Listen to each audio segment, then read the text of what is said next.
Assalamualaikum warahmatullahi wabarakatuh.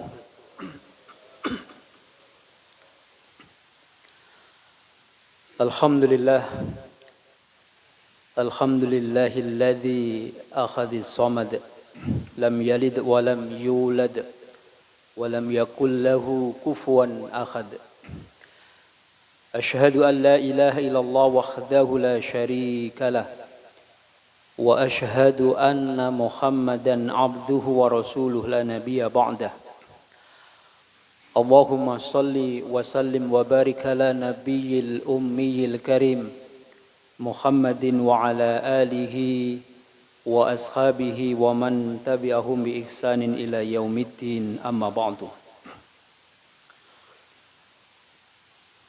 Jamaah salat maghrib yang ulun muliakan dan yang ulun hormati, alhamdulillah, bersyukur kita kepada Allah Subhanahu wa taala karena pada kesempatan ini kita masih bisa melaksanakan sebagian dari ketaatan kita kepada Allah Subhanahu wa taala, dan kita bersyukur kita masih bertahan untuk mendengarkan tausiah yang akan ulun sampaikan. Dan ketahuilah bahwa sesungguhnya ketika kita memiliki kesempatan untuk mendengarkan wejangan, mendengarkan nasihat, mendengarkan tausiah, maka sesungguhnya itu adalah kenikmatan tersendiri bagi kita. Fadzakir fa inna dzikra tanfa'ul mu'minin. Berikanlah peringatan, karena sesungguhnya peringatan itu akan memberikan pengaruh, akan memberikan manfaat bagi orang yang mau diberikan peringatan. Fadzakir fa inna fa'atiz dzikra sayadzakkaru may yakhsha wa yatajannabuhal ashqa. Berikanlah peringatan, karena orang yang takut kepada Allah, maka dia akan ingat, maka dia akan bisa mengambil pelajaran dari peringatan itu. Sementara orang-orang yang tidak suka, orang-orang yang benci, wa yatajannabuhal ashqa, maka mereka akan menjauhi, tidak akan mau mendengarkan. Jadi bersyukur kita memiliki kesempatan, memiliki keinginan, memiliki kecintaan untuk mendengarkan setiap wejangan atau ceramah-ceramah agama. Jamaah sekalian yang dimuliakan Allah Subhanahu wa taala, ketahuilah bahwa sesungguhnya sudah menjadi sunnatullah bahwa manusia di dalam menjalani kehidupan ini akan melewati beberapa fase kehidupan. Dan ini sudah menjadi ketentuan Allah.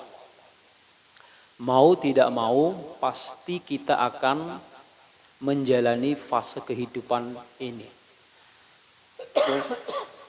Sebagaimana yang digambarkan oleh Allah Subhanahu wa taala di dalam Quran surah Al-Ghafir ayat 67, Allah berfirman, "Walladzi khalaqakum min turabin, tsumma min tinin, tsumma min 'alaqatin, tsumma yukhrijukum tiflan, tsumma litablughu ashuddakum, litakunu syuyukhan, wa minkum may yutawaffa min qabl wa litablughu ajalan musamma wa la'allakum ta'qilun." Nah, ini ayat ini berbicara pertama tentang ketauhidan Allah. Ya, bertauhid kepada Allah, khususnya tauhid rububiyah. Bahwa Allah Subhanahu wa taala adalah zat yang telah menciptakan kita semua. Yaitu tauhid rububiyah Allah. Ayat ini juga menjelaskan tentang fase kehidupan yang akan dilewati oleh manusia. Kata Allah Subhanahu wa taala, "Huwallazi khalaqakum min turabin," dan dialah Allah yang menciptakan kalian min turab. Allah yang telah menciptakan manusia pertama kali Adam alaihi salam min turabin, dari tanah. Summa min tinin, kemudian manusia setelah itu kita diciptakan min tin, dari setetes air mani. Summa min alaqatin, dari air mani menjadi segumpal darah. Makasih, Pak.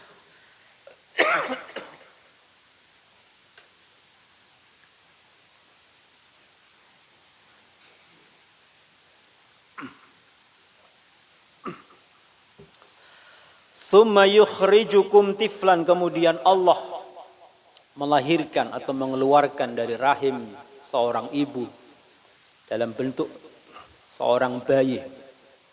Tsumma litablughu asyuddakum, kemudian Allah biarkan kita menjadi seorang asyuddakum, menjadi orang yang dewasa, menjadi seorang yang dewasa. Tsumma litakunu syuyukhan, setelah itu kita berubah menjadi syuyukh, syekh, menjadi orang tua. Kemudian wa minkum may yutawaffa min qabl, lalu sebagian dari kita itu ada yang dimatikan oleh Allah sebelum mencapai masa dewasa atau sebelum mencapai masa tua. Allah sudah wafatkan. Tujuannya walitablugu ajalan musamma, agar kalian bisa mencapai batas yang telah ditentukan, wala'allakum ta'qilun, dan agar kalian mau berpikir dan merenungkan. Nah, salah satu yang pelajaran yang kita bisa ambil adalah wala'allakum ta'qilun adalah ketahuilah bahwa Allah kuasa. Allah mampu membuat fase-fase kehidupan yang seperti itu. Ayat lain dalam Quran surah Yasin, wa man nu'ammirhu, dan barang siapa yang aku panjangkan umurnya, kata Allah, nunakishu fil khalq, maka akan kami kembalikan dia seperti permulaannya, seperti awalnya. Nah, kalau kita mau melihat fase kehidupan kita itu ya seperti fase bulan gitu. Bulan itu dari awalnya 1, 2, 3 sampai tanggal 30, coba pian melihat fase kehidupan bulan itu. Dari sabit makin besar, makin besar, makin besar. Tanggal 14, 15, 16 menjadi bulan purnama. Kemudian mendekati di atas tanggal 20 semakin ya kembali menjadi bulan sabit. Nah, seperti itulah kehidupan kita. Ya. Dari tanah, dari setetes air mani, meskipun kita diciptakan oleh Allah dari setetes air mani, tetapi pada dasarnya berasal dari tanah. Karena inti saripati dari sperma kan dihasilkan dari berbagai makan yang kita konsumsi.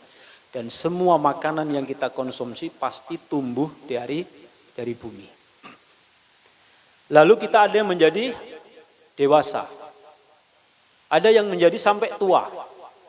Nah, yang menjadi sampai tua, ketahuilah, mohon maaf, mungkin saat ini tanpa kita sadari Allah itu sudah mengurangi nikmat kita, ya, nikmat Allah. Mungkin tubuh kita tidak seproduktif dulu, ya.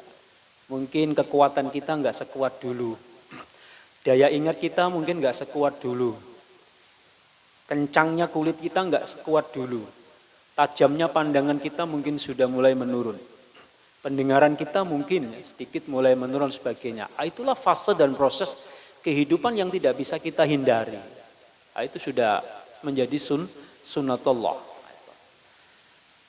Tetapi, nah ini sudah di atas 40-an ini rata-rata. Ya. Usia berapa sih dewasa itu? Usia berapa yang dikatakan usia suyuh? Ya. 40 ke atas itu sudah dianggap suyuh. Makanya Orang kalau sudah menginjak umur 40 itu sudah harus prepare gitu. Sudah harus persiapan. Meskipun sebelum 40 ya memang bagus juga ya. Tetap harus yang namanya hidup kan ditentukan oleh kualitas iman dan amal. Tetapi ketika seseorang sudah mencapai usia 40 bahkan lebih dari itu, artinya sudah ada persiapan. Nah, ini yang diharapkan oleh Allah dan Rasulnya. Oke, taruhlah umur kita, kalau mengaca dari umur Nabi 63 tahun. Dan kita mungkin tidak banyak yang lebih dari itu. Karena Rasul sendiri sudah mengatakan, a'maru ummati ma baina sittin ila sab'in wa aqallu mayyajuzu dzalika. Kata Rasul sallallahu alaihi wasallam, umur umatku itu hanya berkisar antara 60 sampai 70. Wa aqallu mayyajuzu dzalika, dan sedikit sekali yang lebih dari usia itu. Nah, artinya ada orang yang melebihi umur 70. Masih banyak ya, masih banyak. Tetapi yang ingin kita sampaikan sebagai catatan adalah bahwa memang pada dasarnya hidup seseorang itu kualitasnya tidak ditentukan oleh seberapa panjang usianya. Tetapi di dalam Islam, kemuliaan seseorang, tingginya derajat seseorang, tingginya kedudukan seseorang itu ditentukan oleh keimanan dan amal solehnya. Atau bahasa Al-Quran, ketakwaannya. Inna akramakum indallahi atqakum. Itu jelas. Tetapi hal penting yang juga ingin ulun sampaikan adalah meskipun kualitas hidup seseorang itu ditentukan oleh ketakwaannya, tetapi seseorang yang diberikan oleh Allah umur yang panjang, maka ketahuilah bahwa itu adalah nikmat yang apabila disyukuri, apabila bisa dimanfaatkan untuk melakukan amal soleh, maka umur yang panjang itulah yang akan menjadikan diri kita ini menjadi lebih mulia, lebih tinggi derajat kita. Nah, artinya kesimpulannya adalah bahwa umur yang panjang itu memiliki keutamaan. Nah, makanya di dalam ajaran agama kita boleh berdoa minta umur yang panjang. Yang tidak dianjurkan adalah kita berdoa minta cepat mati. Itu tidak boleh. Karena dalam Islam itu tidak boleh pesimis. Kayak apapun berat cobaan itu nggak boleh pesimis. Bahkan sampai mengakhiri kehidupan. Nah, itu tidak boleh. Yang ada adalah boleh minta berdoa supaya diberi panjang umur. Jamaah sekalian yang dimuliakan Allah Subhanahu wa taala. Mari kita lihat salah satu hadis Nabi yang menunjukkan tentang kemuliaan, tentang keutamaan orang yang memiliki umur yang panjang. Di dalam sebuah hadis yang cukup panjang diriwayatkan oleh Al-Imam Ahmad dari Abu Ya'la, Rasul sallallahu alaihi wasallam bersabda dari Abdullah bin Shaddad bahwa ada 3 orang dari suku Bani Uzrah. Jadi ada 3 orang dari suku Bani Uzrah. Yang ketiga orang ini mendatangi Nabi dalam rangka untuk masuk Islam. Subhanallah. Masuk Islam. Setelah ketiganya ini bersyahadat, lalu Rasul sallallahu alaihi wasallam mengatakan siapa yang mau membantuku untuk mencukupi kebutuhan 3 orang ini. Maka salah seorang sahabat Nabi yang bernama Tolha, beliau mengatakan, aku wahai Rasul, aku yang akan memelihara, mencukupi 3 orang ini. Hiduplah dia bersama Tolha.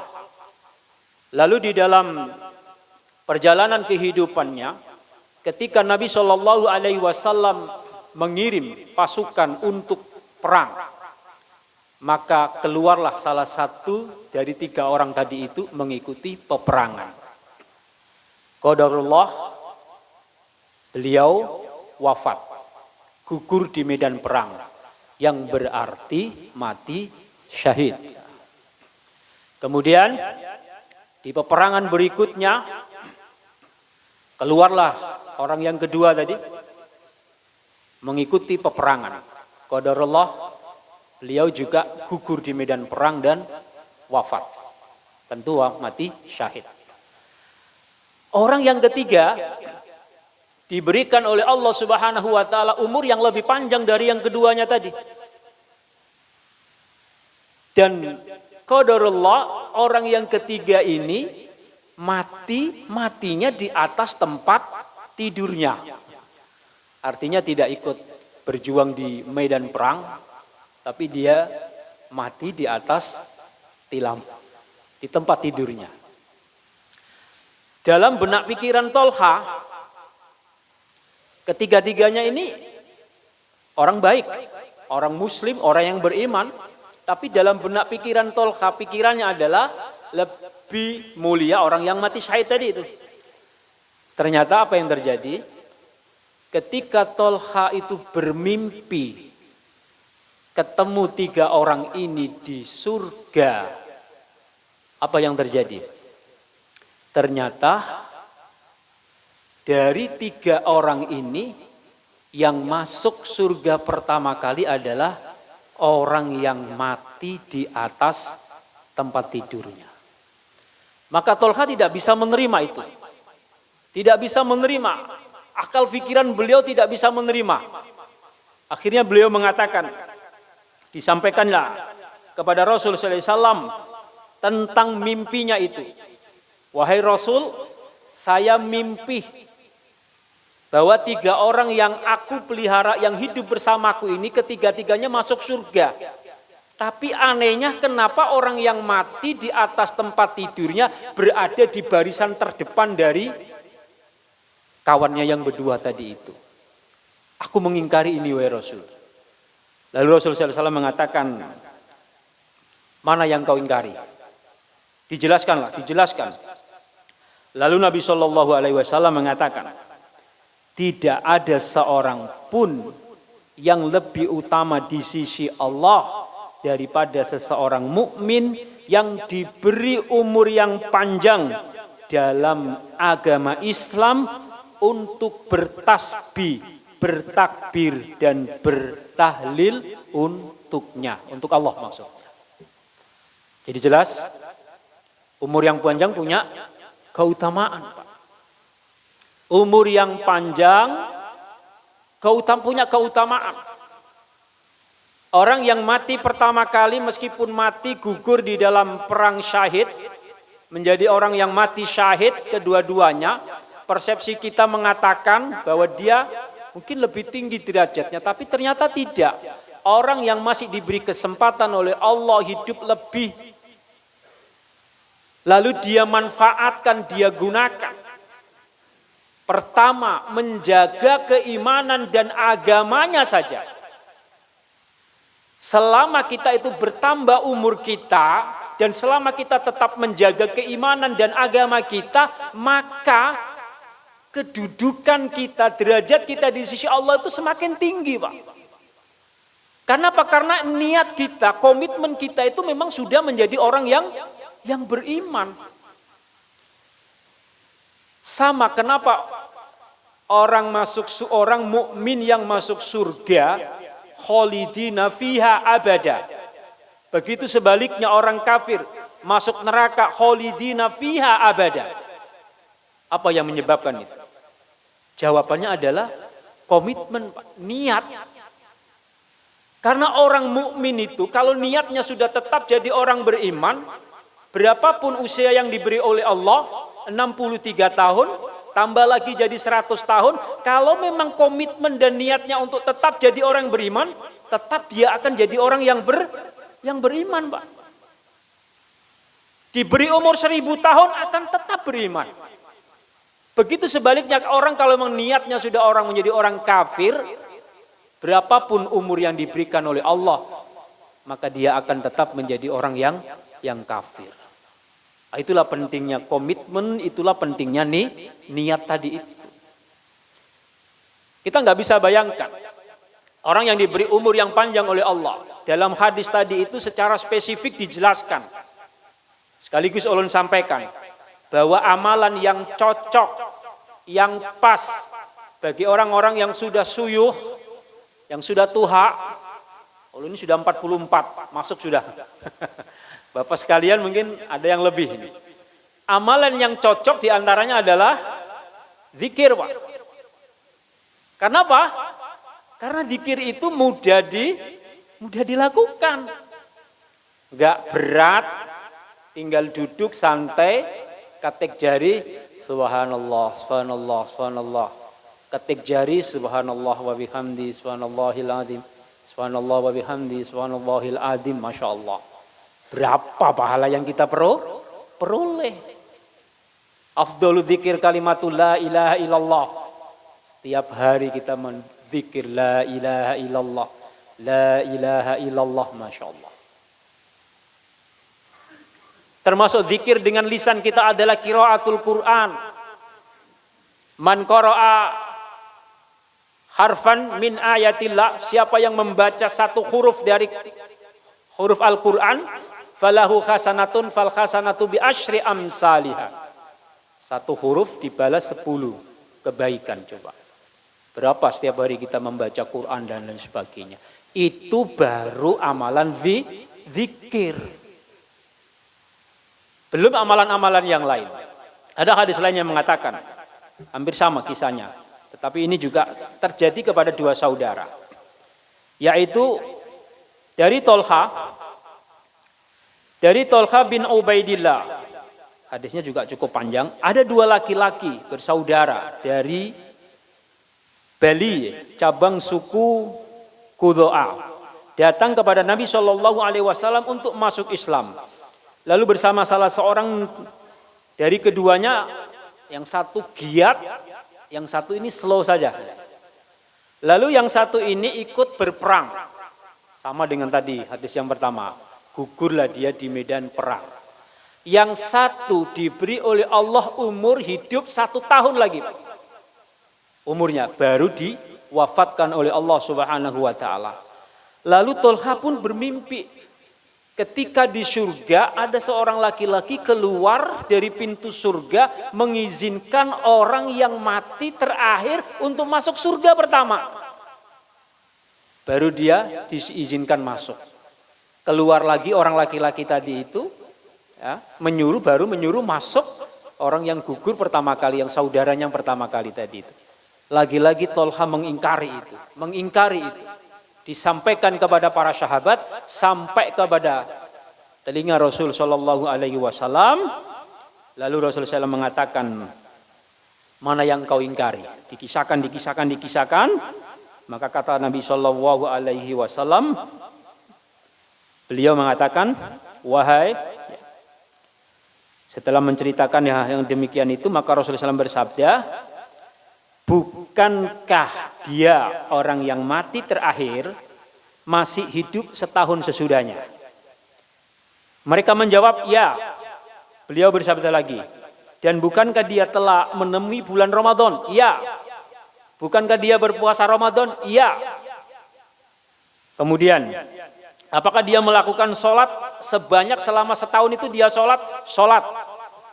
Rasul mengatakan, jarak antara saudaranya yang sudah wafat dengan saudaranya yang diwafatkan setahun kemudian, jaraknya ibarat langit dan bumi.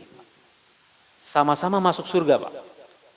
Derajatnya lebih tinggi saudaranya yang diberi umur 1 tahun kemudian itu. Karena selama umur 1 tahun itu dia gunakan untuk kebaikan. Menjaga imannya, menjaga agamanya. Bertemu dengan bulan Ramadan, wah kita semua sudah paham bagaimana manfaatnya ketika kita puasa. Setahun dia bersujud kepada Allah. Dia berzikir kepada Allah. Amalan-amalan itulah yang menjadikan derajatnya semakin tinggi, derajatnya semakin bertambah. Lalu dia menjadi orang yang mulia. Makanya benar ketika Nabi SAW ditanya, wahai Rasul, ayyun nasi khairun. Wahai Rasul, manusia seperti apa sih yang paling baik itu? Manusia seperti apa sih yang paling tinggi kedudukannya? Manusia seperti apa sih yang tinggi derajatnya? Apa jawaban Rasul? Man tola umruhu wa hasuna amaluhu. Barang siapa yang diberi umur yang panjang, lalu amal ibadahnya semakin baik. Jadi jelas kan, hadis satu dengan hadis yang berikutnya ini nyambung. Semakin bertambah usia, semakin menjaga keimanannya, semakin menjaga agamanya, semakin baik dia beramal dengan amalan-amalan yang memang cocok dan pantas untuk dilakukan mungkin orang-orang yang sudah senja usianya.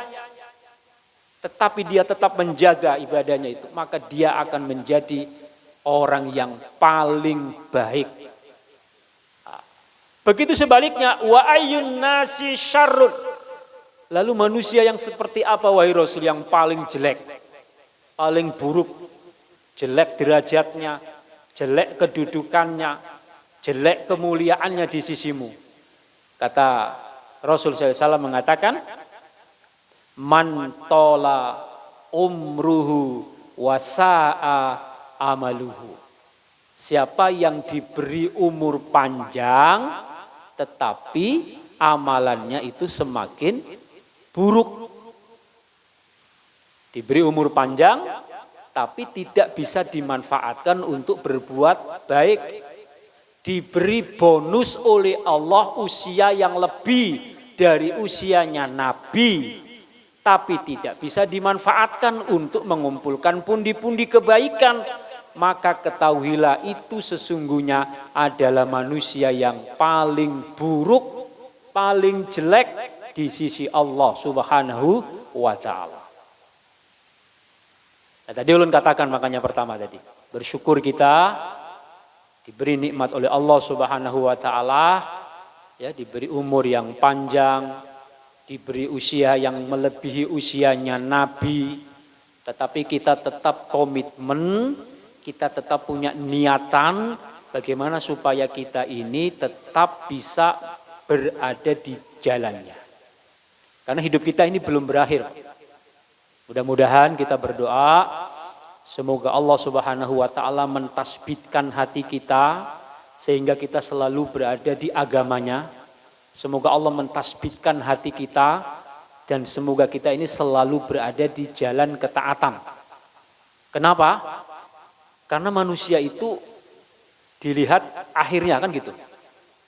Makanya tadi ulun katakan, kalau ada orang diberi umur yang panjang oleh Allah, lalu dia tetap komitmen dan dia tetap niat untuk beramal soleh, insya Allah kemungkinan besar orang itu akan menjadi orang yang husnul khotimah.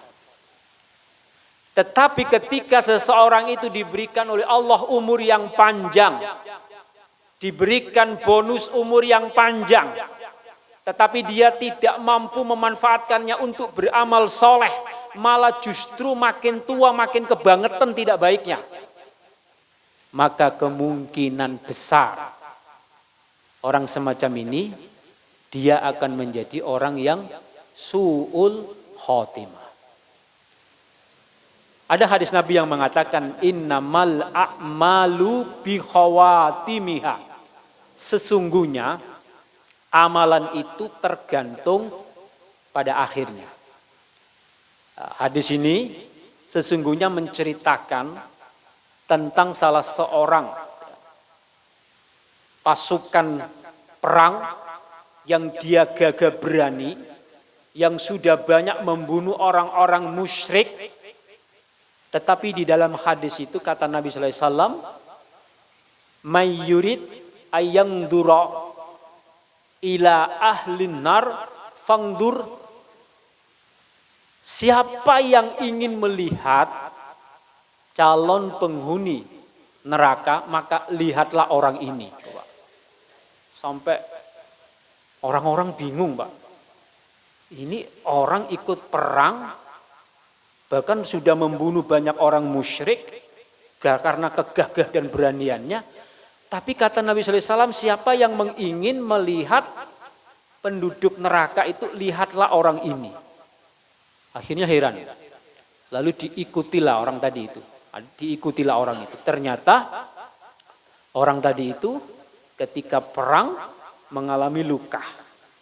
Ada jarh, mengalami luka yang menjadikan, tentu luka itu menjadikan dia sakit. Karena ketidaksabarannya dan lain sebagainya. Lalu orang yang tadi itu menghunjamkan pedangnya ke dadanya. Artinya melakukan bunuh diri, ya. Sampai tembus ke belakang itu. Sampai tembus ke belakang itu. Apa yang terjadi? Tentu orang yang bunuh diri sudah pasti ya, masuk neraka. Maka kata Nabi Shallallahu Alaihi Wasallam, janganlah kita itu disilaukan, janganlah kita itu takjub dengan seseorang itu beramal baik, beramal amalan yang mendekati surga. Karena bisa jadi seseorang itu nanti di akhirnya ternyata dia beramal amalan ahli neraka. Atau sebaliknya, jangan kau cibir, jangan kau benci, dan jangan kau mengatakan bahwa dia pasti masuk neraka ketika melihat seseorang yang mungkin berbuat tidak baik. Karena bisa jadi di akhir kehidupannya dia bertaubat. Lalu di akhir kehidupannya dia beramal soleh. Lalu Nabi menutup hadisnya dengan innamal a'malu bikhawatimiha. Sesungguhnya amal ibadah seseorang itu ditentukan oleh amalan yang paling akhir itu. Lalu ulama mengatakan maksud dari bahwa kita jangan silau dengan orang yang berbuat baik itu maksudnya adalah bahwa mungkin amalan secara fisik dia itu baik. Amalan secara fisiknya itu soleh. Tapi amalan batinnya itu tidak soleh. Dalam artian perang mungkin niatnya tidak tulus karena Allah. Perang mungkin niatnya ingin dipandang bahwa dia itu orang yang hebat, orang yang pemberani dan lain sebagainya. Ternyata batinnya yang tidak bagus. Nah, kembali lagi bahwa komitmen niat seseorang kalau memang itu untuk ikhlas karena Allah, insya Allah sampai akhirnya juga akan tetap baik. Sama dengan orang yang ketika kita anggap dia belum melakukan kebaikan, tapi selama dia batinnya masih ada benih-benih kebaikan, masih ada harapan, Pak. Masih ada harapan. Makanya ketika menjelang usia-usia yang suyuh, lalu dia kembali kepada Allah SWT, kan dalam artian dia taubat. Lalu ciri dan diantara ciri taubat itu diterima adalah dia menggantinya dengan beramal soleh. Maka ketahuilah itulah tanda bahwa orang itu akan husnul khotimah.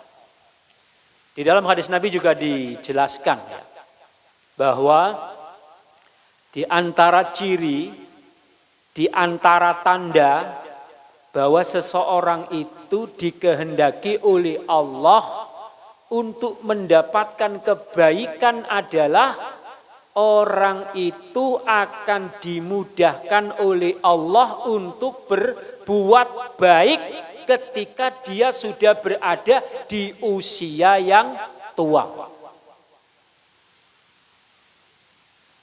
Idza aradallahu bi'abdin, ketika Allah menginginkan seorang hamba bihi khairon, untuk mendapatkan kebaikan, kata Rasul sallallahu alaihi wasallam, ista'malahu, maka akan dijadikan dia itu beramal.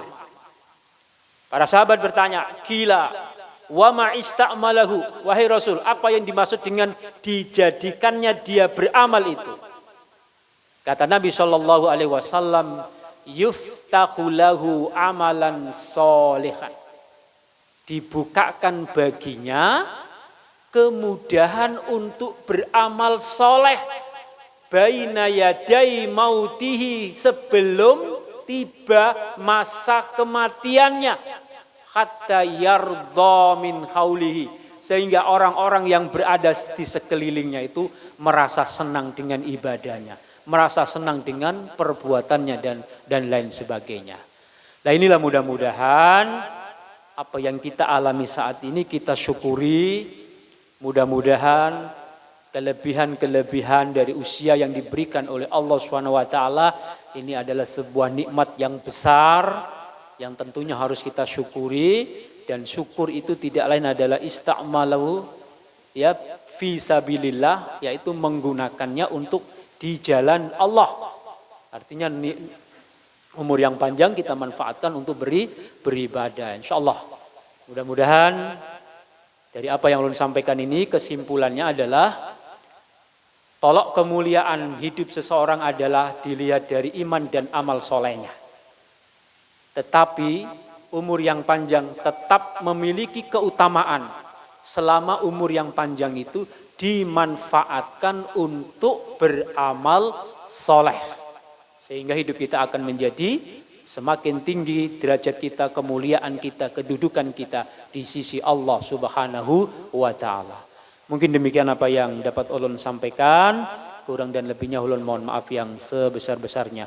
Wallahu a'lam bishawab. Semoga Allah Subhanahu wa ta'ala semakin memudahkan kita semua untuk tetap melakukan amal soleh. Amin amin ya rabbal alamin. Subhanakallahumma wa bihamdika asyhadu an la ilaha illa anta astaghfiruka wa atubu ilaik. Assalamualaikum warahmatullahi wabarakatuh.